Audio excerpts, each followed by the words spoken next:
आपल्याला याची कल्पना आहे, 1 वर्षापूर्वी राज्याच्या विधानसभेच्या निवडणुका झाल्या.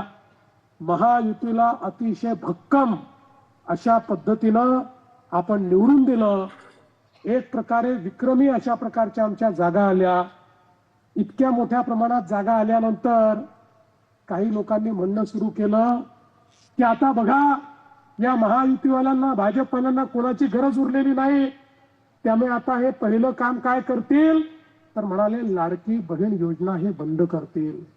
आता 1 वर्षापेक्षा जास्त काळ गेला, लाडकी बहीण योजना सुरूच आहे.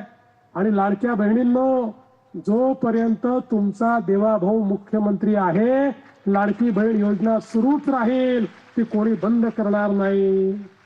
पण संग्राम दादा, सुजय दादा, मी तुम्हाला एक गोष्ट सांगण्याकरता आलोय. आता माझ्या लाडक्या बहिणींना केवळ लाडकी बहीण ठेवू नका. आता मोदीजींनी लखपती दीदीची योजना सुरू केली आहे. आता माझ्या लाडक्या बहिणींना आपल्याला लखपती दीदी बनवायचं आहे. महाराष्ट्रामध्ये 50 लाख लखपती दीदीचा आकडा आम्ही पार केलाय. लवकरच 1 कोटी लाडक्या बहिणी लखपती दीदी होणार आहेत.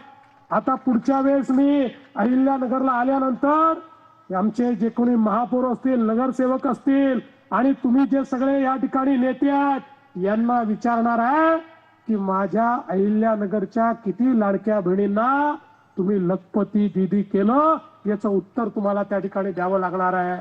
आणि म्हणून माझी विनंती आहे, आता या लाडक्या बहिणींना लखपती दीदी आपल्याला बनवायचं आहे आणि त्या माध्यमातून आपल्या अर्थव्यवस्थेचा भाग म्हणून आमच्या बहिणींना मजबूतीने उभं करायचं काम हे आपल्या सर्वांना मिळून करायचं आहे.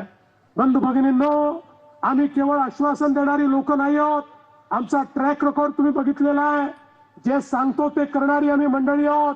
प्रयत्नपूर्वक विकास झाला पाहिजे अशा पद्धतीनं काम करणारी आम्ही मंडळी आहोत.